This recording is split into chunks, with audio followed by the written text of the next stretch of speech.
Hi guys, welcome back to my channel. অনেক দিন পর আমি ভিডিও দিচ্ছি, আমি জানি। আসলে আমার ফোন খুব অসুবিধা করছিল, যার জন্য আমাকে আমার বন্ধুর আইফোন আনতে হয়, মানে আপাতত কাজ চালানোর জন্য। তো এখন কিন্তু ভিডিও আসবে যেরকম আসছিল। আর আজকের ঘটনাটা খুবই ইন্টারেস্টিং, একটা জমিদার বাড়ির ঘটনা, ঠিক আছে, ভুতুড়ে ঘটনা। মাঝখানে কিন্তু আমার চ্যানেলে শুধু আধ্যাত্মিক বিষয় আসছিল, কিন্তু এখন ভুতুড়ে ঘটনা। আর আমার শরীরও খারাপ ছিল, তো আমার শ্যুট করা হয়নি ঠিকঠাক। তো আজকের ঘটনাতে যাওয়া যাক, ঠিক আছে। এই ঘটনাটা কিন্তু বেহালার ঘটনা। আর তখনকার দিনে কিন্তু জমিদার বাড়ি, মানে আমার নিজেরও একটা বন্ধু আছে ওইখানে, ওদেরও বাড়ি কিন্তু এরকমই। বড় জমিদার ছিল কিনা আমি ঠিক জানি না, কিন্তু ওরকম পুরাতন দিনের বাড়ি, কিন্তু এটা কিন্তু পুরো জমিদার বাড়ি।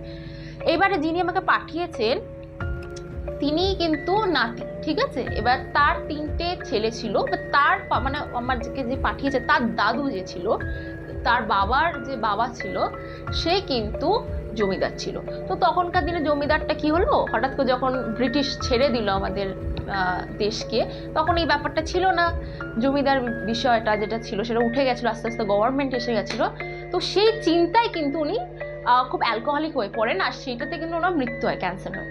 এবার ওনার যিনি ওয়াইফ ছিল সে কিন্তু তন্ত্র ফন্ত্র করতো, মানে আগে থেকেই করতো।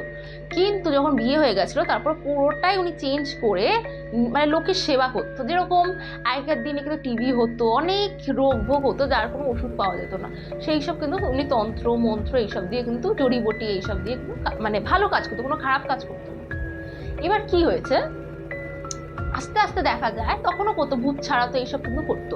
আস্তে আস্তে দেখা যায় যে ওনার যিনি ঠাকুমা, যিনি আমাকে পাঠিয়েছে তার যে ঠাকুমা, মানে যে আসল যে জমিদার, তার যে ওয়াইফ, ওনার হাজবেন্ড মারা যাওয়ার পরে কিন্তু আস্তে আস্তে মাথা খারাপ হওয়া শুরু করে গেল। এবার উনি কিন্তু এরকম না, মানে মানে খুবই ঠিক ছিলেন, মানে এমন না যে মারা গেছে সেই শোকে পাগল হয়ে। 2-3 বছর পরেই এটা দেখা যাচ্ছে যে আস্তে আস্তে উনি পাগলের মতন কার সাথে বকছেন, এরকম মানে উদ্ভট জিনিসপত্র করছিলেন। মানে খুব যেটা মেন উনি যেটা বললেন, গল্পটা কিন্তু খুব বড়, আমি শর্ট করে নিয়েছি। উনি যেটা মেন বলছিলেন যে ওনার কি টেন্ডেন্সি ছিল, সুসাইড টেন্ডেন্সি ছিল, যেটা কিন্তু আস্তে আস্তে দেখা গেল যে খুব ভয়ঙ্কর দিকে যাচ্ছে।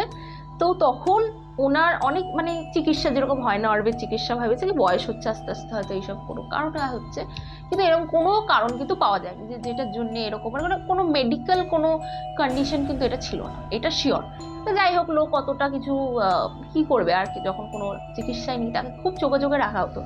এইবারে যিনি আমাকে গল্পটা পাঠিয়েছে তার যিনি বাবা কিন্তু সে কিন্তু মাঝখানের বাচ্চা, মানে তিন ছেলে ছিল, এটা মেজো ছেলে আর কি।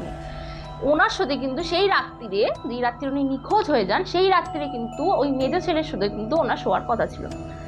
যেহেতু ওনার এইসব মানে এইসব টেন্ডেন্সি এসে গেছিলো, তো ওনাকে কেউ কিন্তু একা শুতে দিত না, ম্যাক্সিমাম কারোর সাথে কোনো ছেলে, তো মেজো ছেলের সাথে কিন্তু শোয়ার কথা ছিল।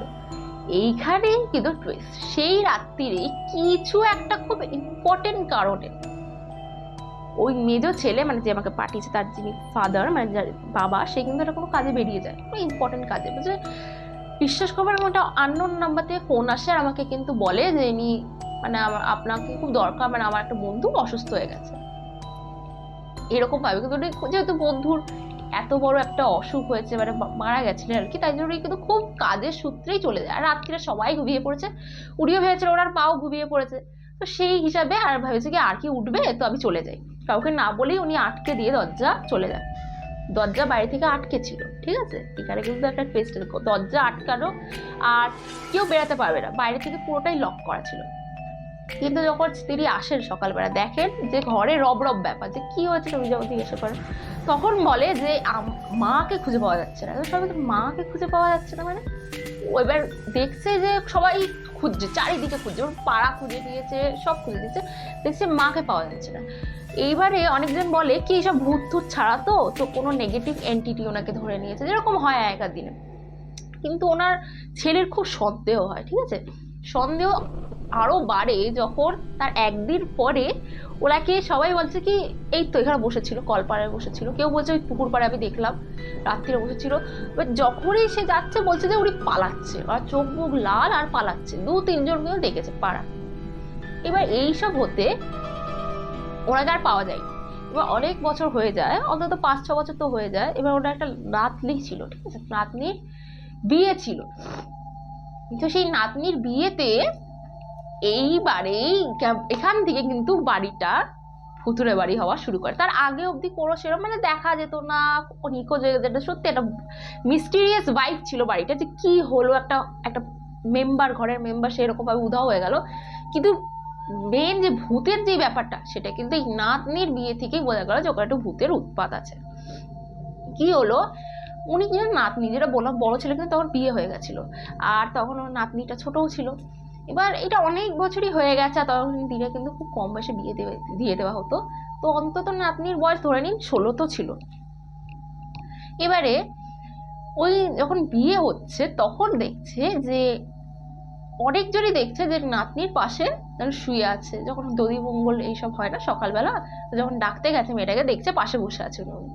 সবাই দেখে চিৎকার করে, কাজের মহিলা যারা অনেক দিন ধরে কাজ করছে তারা তো চেনেনি, আর বলছে কি ঠাকুমা বসে আছে, দেখলাম ঠাকুমা বসে আছে, মানে এটা রব রব ব্যাপার। এবার মেয়েটাও দেখছে, মেয়েটা যে পিড়িতে বসছে দেখছে আমার পাশে যেন ঠাকুমা বসে আছে। এবার মেয়েটা কি হয়েছে, সেন্সলেস হয়ে। আগেকার দিনে কি হতো, একটা খুব এখনো আছে, আমি বলবো না এখন নেই, কিন্তু ওই হয় না বিয়ে করতে বসবে আর মেয়েটা অজ্ঞান হয় না, মানে কোনো একটা নেগেটিভ কিছু ব্যাপার, এই বিয়ে তো টিকবে না এরকম ব্যাপার আর কি, কানা ঘোষা। আর তখন এইসব খুব মানাও হতো, 4টে লোক কি বলবে, এখনো মানা হয় কিন্তু আর তখন একটু বেশি ছিল, একটা সোসাইটির মধ্যে একটা নাম এরকম হয় না, আর তখন জমিদার বাড়ি ছিল, তো একটা একটা নাম ছিল, একটা রেসপেক্ট ছিল। তো এরকম ভাবে মেয়ে সব বলছে না, অসুস্থ মেয়েকে এরকম ভাবে বিয়ে দিয়ে দিচ্ছে, গচিয়ে দিচ্ছে, এইসব আর কি কথা। এইবারে সবাইকে ওনার যেটি বড় ছিল সে বলছে, মা তুমি কি সত্যি এরকম বলছে, আমি দিদাকে দেখেছি, যে ঘরে জল দিয়ে হচ্ছে আমি দিদাকে দেখেছি, আর কিরকম পাগলামো করছে, ঠিক আছে। বলছে মা তুমি নিজের নাতনিকে এরকম ক্ষতি করছো না, হয় না ভিতর থেকে যদি সত্যি তুমি দেখা দাও আমার মেয়ের এরকম, সবাই দেখছো তো কিরকম বলছে, বিয়ে আজকে লগ্ন নষ্ট হবে, এইসব আর কি কথাবার্তা চলছে। এইবার কিন্তু গল্পটা খুবই ইন্টারেস্টিং হয়ে যাচ্ছে। এইবারে পুরো বিয়ে বাড়িটাতে নাকি আলো নিভে গেছিল, ঠিক আছে। এবার পুরো বিয়েটা বাড়িতে যখন আলো নিভে গেছে তো কি করবে লোক, লোক তো বলেই নিয়েছে বিয়েটা হবেই না, একটা নেগেটিভ বাড়ি। আরে এখানে সবাই বলা কানা ঘষা শুরু করেছে, এখানে একটা নিজের দিদা কি করে মারা গেল, কে বাড়ির কেউ মেরেছে কিনা, এরকম হয় আর কি, এরকম ভাবে কিন্তু এরকম একটা কি বলে গুজব টাইপের ছড়িয়ে যাচ্ছিল। এইবারে ওইখানে কিন্তু লাইফ মানে ওই যে দিদা যে আত্মাটা সেটা ভর করেছিল মেয়েটাকে। বেশ দেখছে গলার আওয়াজ কেমন চেঞ্জ হয়ে গেছে, ভয়েস চেঞ্জ হয়ে, চোখ মুখ লাল হয়ে গেছে, ঘামছে থরথর করে, হাত পা কাঁপছে। আর মেয়েটা বলছে বাঙাল ভাষায়, তখনকার দিনের বাঙাল ভাষা টান একটা কথা বলতো, যে তোরা আমাকে কি করতাছিস, এইসব মানে যেরকম বাঙালরা যেরকম কথা বলে না ওরকম ভাবে বলছে, যে আমি আবার কিন্তু মৃত্যুর পিছনে অনেক রহস্য আছে, এই আছে সেই আছে, মৃত্যুটা হয় শেষে আপনারা বুঝতে পারবেন গল্পটা কি হয়েছিল। আমার কিন্তু মৃত্যুটা এরকম না, আমাকে মারা হয়েছে, এভাবে বলছে। এবার সবাই চমকে গেছে, হ্যাঁ কে মারা গেছে, কে মারাছে, কে মেরেছে, দেখো দেখো, এই জন্যই বলছিলাম এইরকম নেগেটিভ। এইবারে ঘটনাটা ওর যে বিয়ে করছিল তার ভিতরে বলছে আমার রাগ আছে, কারণ আমি পাগল হইনি, আমাকে ওষুধ খাওয়ানো হয়েছিল অনেক দিন ধরে, মানে ওনারা ঠিক হতো না, ওনার যে বউ ছিল, বড় বউ ছিল যিনি, তার সাথে হতো না বড় ছেলের বউয়ের সাথে। তো সেইখানেই কিন্তু হিংসিতে একটা কোনো এরকম উনি কিছু খাইয়েছিলেন যেটাতে ওনার ব্রেন খারাপ হয়ে গেছিল। এবার আস্তে আস্তে মানে যেরকম হয় ভেবেছিল যে এরকম কোনো একটা প্ল্যান ছিল আর কি, ওনার সম্পত্তি হাঁটানো এইসব আর কি ব্যাপার স্যাপার ছিল। তো এখানে বলছে যে আমাকে তো ও মেরেছে। এবার যে যার বিয়ে হচ্ছিল যেই মেয়েটা, তার মায়ের দিকে আঙুল দেখে বলছে ও মেরেছে আমাকে। এবার সব বলছে তুমি মেরেছো, এই বলছে মানে কানা বলবো। তারপর সেই মেয়ে মানে উনি বুঝতেও পেরেছেন যে এরকম, মানে উনি তো সত্যি বলেছিলেন না যে কিছু একটা, যে বলছে আমি সেই রাত্রিরে আমার দরজা মুখ চাপা দিয়ে আমাকে শ্বাসরোধ করে দেওয়া হয়, আর তারপরে আমাকে এখানে ফেলে দেওয়া হয় একটা ইয়েতে। এটা বলছে কে করেছে। এবার এইখানে কিন্তু আমি বলি যে বড় ছেলে যে ছিল, তার যে বউ ছিল, তিনি একমাত্র মেয়ে ছিল, আর ওনার হাজবেন্ড খুবই ভালো ছিল। তো তাই দিকে কিন্তু তখনকার দিনে ওইরকম হতো না যে মেয়ের মা এসে থাকবে, এরকম ব্যাপারটা কিন্তু খুব অড ব্যাপার ছিল তখন, ঠিক আছে। কিন্তু ওই টাইমেও কিন্তু ওনার যে মা ছিল উনি খুব অসুস্থ ছিলেন। তো ওনার মাকে মানে বলা হয়েছিল যে অসুস্থ, আসলে কিন্তু অসুস্থ ছিল না, যেরকম খুব অসুস্থ, তো আবার সাথে কিন্তু থাকবে আবার মা, এরকম ব্যাপার স্যাপার ছিল। এবার দুজনে মেয়ে আর তার মা প্ল্যান করে শাশুড়িকে মারে, ঘটনাটা হলো এইটাই, ঠিক আছে। এইবারে ছেলেটি সবাই তো অবাক হয়ে গেছে যে সত্যি এরকম মেরেছো ফেরেছো। এই নিয়ে কিন্তু অনেক ঘটনা হয়। আর এই যে পুরো কেসে এবার কিন্তু উনি রিয়েলাইজ করেন যে আমি কিন্তু কোনো ভুল কাজ করেছি, যে আমার শাশুড়িকে মেরে, বা যাই হোক গিল্টি একটা লোকের কাজ হতেই পারে। তো গিল্টিতে উনি কিন্তু মানে লজ্জায় যে এবার তো আমাকে সবাই কি বলবে লোক, যে আমি আমি আমার শাশুড়িকে মেরেছি।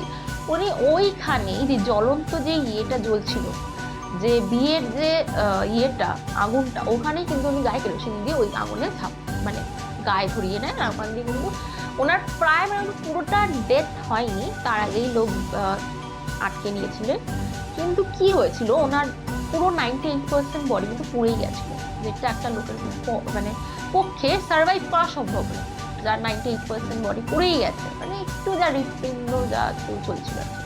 যাই হোক, এই পরে কিন্তু ঘটনাটা আরো ভুতুড়ে হতে শুরু করে। এবার ওই মেয়েটার সাথে তো কেউ বিয়ে দেয়নি, বিয়েটা ভেঙেও যায়। আর একটা শোক, মানে একটা তার মাই মারা গেল না, আগুন গায়ে, বাজে ব্যাপার হয়ে যায়। তারপরে কি হয়, বাড়িটাতে খুব উৎপাত হওয়া শুরু হয়। মানে এর পরে যাদের নাতি নাতনিরা ছিল তাদেরও বিয়ে হচ্ছিল না, তাদেরও কিছু হচ্ছিল না। এবার আশেপাশের যেরকম হয় না, বাড়িটা সবাই বলছে ভুতুড়ে একটা নেগেটিভ এসে গেছে, যে সবাই জেনে গেছে যে এখানে শাশুড়িকে মারা হয়েছে, একটা বাজে একটা রেপুটেশন যাকে বলে। তো ওরা কি ঠিক করে যে বাড়িটা ছেড়ে দেবে। এবার বাড়ি তো ছাড়লে বললেই ছাড়বেন, ছাড়া যায় না ভাবে। তো এত দিনের স্মৃতি, এত লোক কাজ করতো, টাকারও একটা ব্যাপার আছে ওদের। হঠাৎ করে যাই বিজনেস ছিল সেগুলো খুব ডাউনফল হওয়া শুরু হয়ে যায়। মানে বিজনেসও ঠিকঠাক চলছে না। আর পর পর সবাই অসুস্থ হয়ে পড়ছে। 3 ছেলেই হঠাৎ করে কোনো না কোনো রোগে কিন্তু আক্রান্ত ছিল। আর তারপর যে নাতনিটা, তারও মানে খুব বাজে অবস্থা হয়ে গেছে, সে ডিপ্রেসড হয়ে গেছে বিয়ে খেয়ে যাওয়ার পরে। সেও পাগলি টাইপের হয়ে গেছে, মানে বাড়ির কেউই সুস্থ না। মেজ বউ যে ছিল, যে আমাকে যে গল্প, তার বা যে ছিল, সে কি করেছে, একটা তান্ত্রিক ডেকেছিল, দেখে এবার বলছে যে আপনার এখানে পারবেনই না, আপনাদের মৃত্যু যোগাতে। সবাইকে আপনি ভাবছেন আপনার হাজবেন্ড একটু অসুস্থ, কিন্তু এরকম হলে আস্তে আস্তে মারা যাবে। কেন এই এন্টিটি গুলো কেউ কিন্তু রোগে ভোগে মরে, এই সব কটা কেউ তন্ত্রেতে, কেউ কি বলে এটা গিল্টিতে, আঙুনে পুড়ে মরেছে। তো ন্যাচারাল ডেথ না, সোজা কথা। তো এইরকম বাড়ি কিন্তু আপনাদের অ্যাভয়েড করাই উচিত। তো ওরাও বলে যে ঠিক আছে আমরা বাড়ি ছেড়ে দেবো, কিন্তু আমাদের সেরকম ফাইন্যান্স নেই যে আমরা এরকম ছাড়বো। ওরা যেটা খুব ভুল কাজ করে সেটা হলো অন্য কাউকে কিন্তু ভাড়া দিয়ে দেয় বাড়িটা। এইসব না বলেই একটা মেস টাইপেতে ভাড়া দিয়ে দেয়। এবার যারাই মেসে আসতো তারা তো ভূতের উৎপাত মানে পেতোই। দেখতো যেরকম একটা দিদা সাদা শাড়ি পরে হেঁটে চলে যাচ্ছে, একটা কাউ রাত্রিরে সেই মানে কি বলে সেই গায়ে আগুনে কাঁদে না একটা লোক, মানে বাঁচার জন্য ওরকম আওয়াজ শুনতে পাচ্ছে। ওটা খুবই ভুতুড়ে কিন্তু, মানে কেউ থাকতেই পারতাম 2-3 দিনের পরে চলে যেত। এইবারে কি হয়েছে, এরা ভেবেছে ঠিক আছে এভাবে তো মানে আমার কেউ থাকছেও না, আমার তো বিজনেসও চলবে না, আমি কি করব। তো ওটাকে একটা যজ্ঞ করে, যজ্ঞে প্ল্যান চেটও করা হয় যে কি চায় তাদের আত্মার, তো মানে কি বলে একটা অতৃপ্ত আত্মা না, তো কি চায় প্ল্যান চেট কিন্তু করে ওরা যা জানে যে ওরা অনেক কিছুই চায়, মানে চায় যে আমার এই পিণ্ডদান করা হোক, আমার এই করা হোক, আমার এই সাজা দেওয়া হোক, ওই গাছে আমি থাকি। তারপর জানা যায় যে ওদের পিছনে 2-3টে বাগান ছিল, যেটা যেহেতু বললাম যে আগেকার দিনের বাড়ি ছিল না, খুব বড় বাগান ছিল, বাগানের উপরে ওরা থাকতো। মানে এরকম কিন্তু ঘটনা শোনা যায়। তারপরে কি হয়, তারপরে কিন্তু ঘটনাটা এখানেই শেষ, আমি তো একটু বলে দিচ্ছি। ওই বাড়িটা এখন হঠাৎ করে কিছু বছর আগে কিন্তু আগুন লেগে নাকি পুড়ে যায়।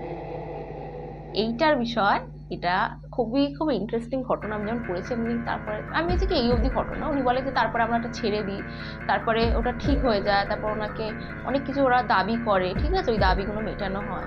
তারপর কিন্তু ওই বাড়িটাতে এখন লোক থাকতে, ওরা থাকে না, কেন ওদের একটা স্মৃতি, একটা বাজে অনেক কিছুই আছে ওটার মধ্যে।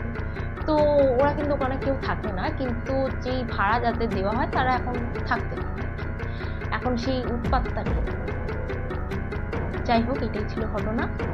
আর ঘটনাটা ভালো লাগলে খুব ভৌতিক আর খুব মানে খুব একটা দুঃখের ব্যাপার না, এরকম মারা গেল। তো যাই হোক, এই অবধি কিন্তু ঘটনাটা ছিল। আর এরকম আরও ইন্টারেস্টিং ঘটনা আসবে। আর এই ঘটনা খুবই বড় ছিল, খুবই শর্টে বললাম। এর ভিতরে আরও মর্মান্তিক কিন্তু কিছু ঘটনা ছিল যেগুলো আমি কেটে দিলাম, কারণ ভিডিওটা অনেকই বড় হয়ে যাবে। তো যাই হোক, আজকের জন্য এতটাই।